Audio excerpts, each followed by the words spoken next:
How to check Google Play balance on iPhone. To get started, first of all go ahead and open up the Safari application on your phone. Safari is the default web browser on iPhones, developed by Apple. It allows users to browse the internet, view websites, and manage browsing data. Once you're here, go to play.google.com. You will then be taken to the Google Play homepage. Go to the top right corner and tap on your profile. Tap on Payments and Subscriptions.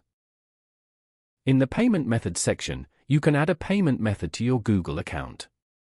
Then, go to the Subscriptions section. Here, you can discover thousands of services available on Google Play and easily manage them here. In the Budget section, you can view your budget information. Following these steps, you can easily check Google Play balance on iPhone. Thank you for watching. Please leave a like if this tutorial helped you, or leave a comment below if you have any questions related to the video.